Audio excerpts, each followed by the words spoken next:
बजो।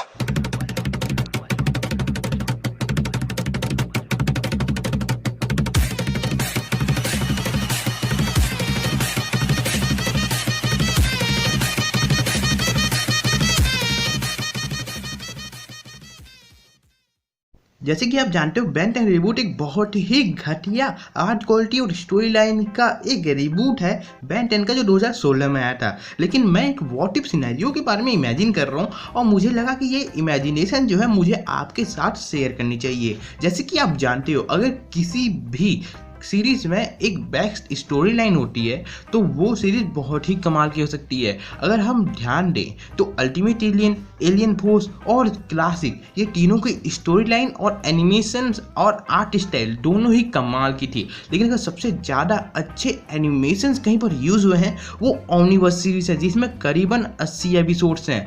लेकिन सबसे घटिया बात भी यही है कि इसका आर्ट स्टाइल बहुत ही अजीब है। जब पहले इसके एपिसोड्स आए तो मेरा पार्टनर और हम पहचान ही नहीं पाए क्या ये सच में बैन है। एक मिनट, ये सच में बैन है?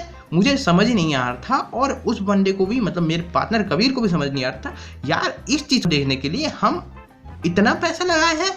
दरअसल बात ये कि 2014 की बात है, तो इस समय पर हमें कार्टून नेटवर्क को एक अलग पैक के तौर पर खरीदना पड़ता था, तो इस कारण से हमें पैसे भी देने पड़े। तो हम दोनों ने मिल करके पैसे लगाए थे तो इसी सीरीज को देखने के लिए, क्योंकि हम बेन 10 के बहुत बड़े फैन थे उस टाइम पर, और अल्टीमेट सीरीज को देखने के लिए हम घर में इतनी गालियाँ खाए हैं कि क्या बताऊँ। तो अपने इससे जुड़े हुए किस्से मुझे जरूर कमेंट सेक्शन में बताइएगा।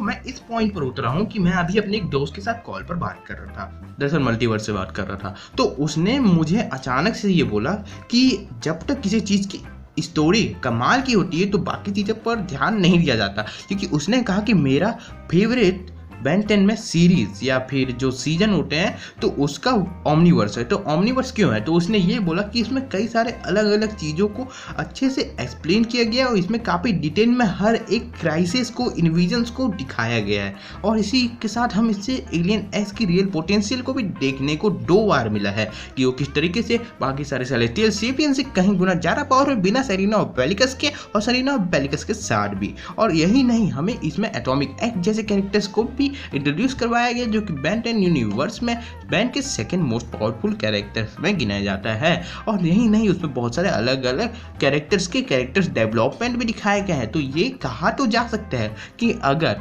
बेन 10 ओमनीवर्स के जो एनिमेशंस हैं वो बहुत ही हाई क्वालिटी के हैं, लेकिन इसका जो आर्ट स्टाइल है, अगर वो आर्ट स्टाइल एलियन फोर्स या फिर अल्टीमेट एलियन का होता तो ये सीरीज उससे कहीं ज़्यादा अच्छे से चल सकती थी। ऐसा मेरा और मेरे दोस्तों का मानना है। लेकिन मैं ये नहीं होता हूँ इसे जज करने वाला, मैं कोई भी नहीं होता हूँ, ये क्या, मैं कोई भी नहीं होता हूँ इसे जज करने वाला। तो ये अब आपके ऊपर है कि आप क्या सोचते हो इस बारे में। सो प्लीज़ कमेंट सेक्शन खुला हुआ है, कमेंट सेक्शन में जाकर के बताइए, क्या अगर एलियन फोर्स और अल्टीमेट एलियन का जो आर्ट स्टाइल है वो अगर हमारे प्यारे ओमनीवर्स सीरीज में, जो कि 80 एपिसोड्स में था, इसमें टाइम ट्रैवल, डायमेंशनल ट्रैवल्स और न जाने कहाँ कहाँ तक एक्सप्लोरेशन हुआ था, वो अगर ऐसा होता तो कितना मज़ेदार होता।